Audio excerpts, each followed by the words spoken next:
Hi అండి, welcome back to our channel. Last వీడియోలో గిరి ప్రదక్షిణ వరకు చూసారు కదా. డే 4 అయితే లాస్ట్ వీడియోలోనే స్టార్ట్ అయిపోయింది. డే 1, 2, 3 వీడియోస్ ఎవరైనా మిస్ అయినట్లయితే డిస్క్రిప్షన్ లో ఇస్తున్నాను, please do check it out. Last వీడియోలో చెప్పాను కదా, చాలా పెయిన్ వచ్చింది కాళ్ళల్లో, ఇంకా కూర్చుండిపోయాను, ఆ బాధని భరించుకోలేకపోయాను అని. 12 కిలోమీటర్స్ కంప్లీట్ చేసేసాము. ఇంకో 2 కిలోమీటర్స్ ఉందనగా కూర్చుండిపోయాను. ఇంకా నా వల్ల కాలేదనమాట నడవడం. ఎందుకో తెలీదు, నేను మోర్ దెన్ 14 కిలోమీటర్స్ నడిచిన రోజులు చాలా ఉన్నాయి. నా ఫ్యామిలీ చుట్టూ ఉన్న వాళ్ళందరూ నడుస్తున్నారు, నేను మాత్రం కూర్చుండిపోయాను. ఇంకా మేబీ నేను ఇలా అనుకున్నాను అంటే, ప్రతి మనిషికి ఒక డిసిప్లిన్ ఉండాలి కదా ఇచ్చిన మాట మీద. నేను 1 year బ్యాక్ అరుణాచలం వస్తాను అని మొక్కుకున్నాను. After my wish came true. కొంచెం డిలే చేసేసాను, అంటే వెళ్ళడానికి ఫ్రెండ్స్ తోడలేరని, అదని ఇదని సో అండ్ సో రీజన్స్ తో. సో నాకు అనిపించింది మేబీ దేవుడు ఇదే గుర్తు చేస్తున్నాడేమో అని. ఎందుకంటే when you say something to someone, it's not just words కదా, it's a commitment. So I feel like Shivayya wanted me to feel that as a reminder of discipline and devotion. మొత్తానికి గుడి గోపురం కనిపించిన తర్వాత ఎనర్జీ లెవెల్స్ పెరిగాయి అనమాట. ఇలా మా గిరి ప్రదక్షిణ అయితే కంప్లీట్ అయింది. ఈ ప్రదక్షిణ చేయడం అయితే అంత ఈజీ కాదు, కానీ ఎవరైతే చేస్తున్నారో వాళ్ళు మెంటలీ అండ్ ఫిజికలీ చాలా స్ట్రాంగ్ ఉన్నారు. కోనేరు చూసారా ఎంత బాగుందో కదా. ఎందుకని అన్ని కోనేరుల్లో నీళ్లు పచ్చగా ఉంటాయి కమెంట్ చేయండి. అండ్ ఈ తూర్పు రాజగోపురం ఉంది కదా, ఎంత పెద్దగా అందంగా ఉంటుందో. మనం యూజువల్ గా ఎక్కడ ఇంత పెద్ద గోపురాలు చూడము. శ్రీకృష్ణదేవరాయలు కట్టించారంట ఇది. నేను 4 years బ్యాక్ ఫస్ట్ టైం చూసినప్పుడు చాలా ఆశ్చర్యపోయాను. ఆ గోపురం హైట్ కానీ వర్క్ అండ్ ఫినిషింగ్ ఫెంటాస్టిక్ అసలు. ఇక్కడ మేము చేసిన మిస్టేక్ ఏంటంటే, 50 rupees tickets line 200 meters long ఉందన్నమాట. బయటకు వెళ్ళిపోయింది గుడి బయటకి. అదే ఫ్రీ లైన్ చాలా ఫ్రీగా ఉంది. జనాలు అందరూ 50 రూపీస్ టికెట్ లైన్ నుంచి కూడా ఫ్రీ లైన్కి వెళ్ళిపోతున్నారు. సో మేమేమనుకున్నామంటే 50 రూపీసే కదా అని చెప్పి అందరూ ఆ లైన్లోనే ఉన్నారు, సో అందుకే ఈ లైన్ ఖాళీగా ఉందని మేము కూడా ఫ్రీ లైన్లోకి వెళ్ళిపోయాము. సో ఒక పాయింట్ దగ్గర వాళ్ళు స్టాప్ చేసేసారు, అక్కడ మొదలైంది వెయిటింగ్. కానీ దర్శనం టైంలో పెద్ద తేడా ఏం లేదు. వాళ్ళకి 3.5 hours అండ్ మాకు 4 hours పట్టిందనమాట. తలదించుకోండి, మాట్లాడు. గుడి మొత్తాన్ని ఎక్స్ప్లోర్ చేస్తాను, ఆ తర్వాత మనం ట్రైన్ ఎక్కేదాము. చెల్లి అది మంచి ఎక్స్ప్రెషన్. మా నాన్న కాసేపు బోరింగ్గా ఫీల్ అయ్యారు. మా వెనక లైన్లో కొంతమంది తెలుగు వాళ్ళు ఉన్నారనమాట, రాయలసీమ నుంచి అంట. సరే ఇంకా మీటింగ్ మొదలైపోయింది. ఇంకా లైన్లో ఎంతసేపు ఉన్నా పర్వాలేదు అనుకుంటా, మీటింగ్ కంటిన్యూ అవుతూనే ఉంది. మొత్తానికి లైన్ అయితే కదిలింది. సో మెల్లగా ఇంకా గుడి లోపలికి స్టార్ట్ అయ్యాము. సో ఇంకా అక్కడి నుంచి మనకి ఆర్ట్ వర్క్ అంతా కనిపించడం స్టార్ట్ అవుతుంది. శిలల్ని, విగ్రహాలని ఆ రాళ్లపై ఇంత అందంగా ఎలా చెక్కుంటారబ్బా అనిపిస్తుంది.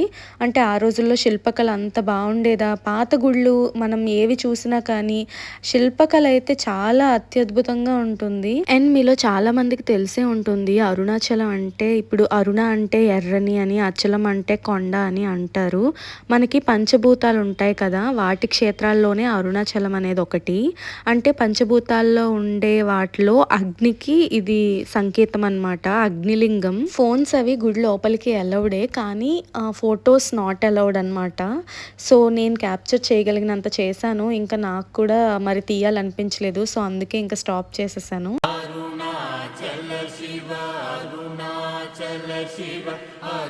దర్శనం అయిపోయి బయటకు వచ్చాము. దర్శనం అయితే చాలా బాగా జరిగింది. అసలు నా కాళ్ళ నొప్పులు ఎటెగిరిపోయాయో కూడా నాకు మరి గుర్తులేదనమాట. లైట్గా ఉన్నాయి కానీ నాకేం అంత అనిపించలేదు. ఈ స్తంభాలు చూసారా, ఇది 1000 స్తంభాల మండపం అంట, శ్రీకృష్ణదేవరాయలే కట్టించారు. యాక్చువల్గా ఈ గుడిలో కుమారస్వామి గుడి, 1000 స్తంభాల మండపం, శివగంగా తీర్థం అంటే అదే కోనేరు, అండ్ కళ్యాణ మండపం, వినాయకుడి గుడి అండ్ పాతాళలింగం ఉంటాయి. ఇక్కడ అన్నప్రసాదాలు దొరుకుతాయి అనమాట. సో ఇంకా మధ్యాహ్నం అయిపోయింది కాబట్టి మేము కొంచెం ప్రసాదం తినేసాం. గిరి ప్రదక్షిణకి 4 గంటలు, దర్శనానికి 4 గంటలు. ఇలా అరుణాచలంలో సోమవారం మా దర్శనం అయితే కంప్లీట్ అయిపోయింది. అరుణాచలంలో ఉన్నంతసేపు ఏదో పాజిటివ్ ఫీలింగ్ తో పాటు సంథింగ్ ఇంకేదో అనిపిస్తుంది నాకు. అంటే అది నేను ఎక్స్ప్లెయిన్ కూడా చేయలేను. బట్ మీరు కూడా అలా ఎప్పుడైనా ఫీల్ అయ్యారా? ఏంటి కట్ చేస్తే ఈ బ్రిడ్జ్ సీన్ అనుకుంటున్నారా?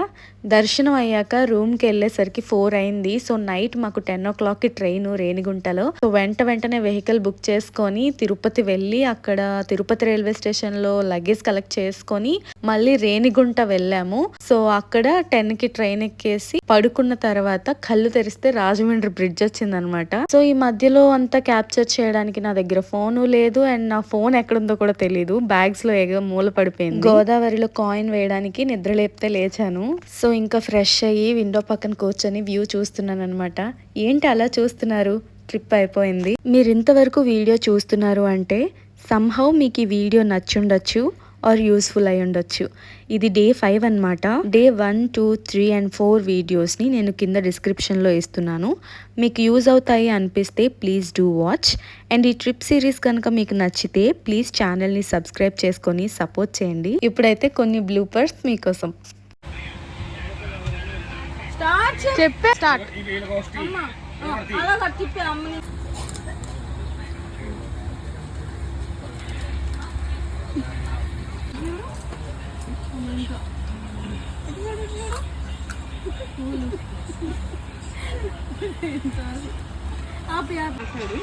జస్ట్ నటించాక అసలు ఆ కొండలన్నీ ఎంత బాగున్నాయో.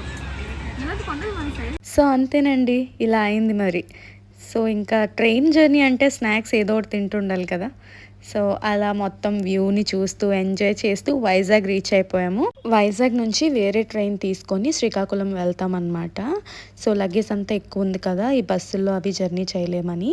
మీకు ఈ ట్రిప్ సిరీస్లో పర్సనల్ డౌట్స్ ఏమైనా ఉంటే నాకు మెయిల్ చేయండి. My mail ID is yoursluvinglysirisha@gmail.com. మేము వైజాగ్లో వెయిట్ చేస్తున్నప్పుడు వందే భారత్ వచ్చిందనమాట. సో జస్ట్ జనరల్గా ఎక్కాము, వందే భారత్లో మేము ట్రావెల్ చేయలేదు. ఎందుకంటే శ్రీకాకుళంకి వందే భారత్ లేదు కదా. సో లోపల ఎలా ఉంటుందా అని చూడడానికి వెళ్ళామన్నమాట. సో ఇంకా మా ఊర్లో దిగేసి అక్కడ నుంచి ఆటో బుక్ చేసుకొని ఇంటికి వెళ్ళిపోయాం. అంతే ఈ వీడియో. హోప్ మీ అందరికీ నచ్చింది అనుకుంటున్నాను. Please do like, share, subscribe and support our channel yours lovingly Sirisha. Until then, keep smiling. Bye bye.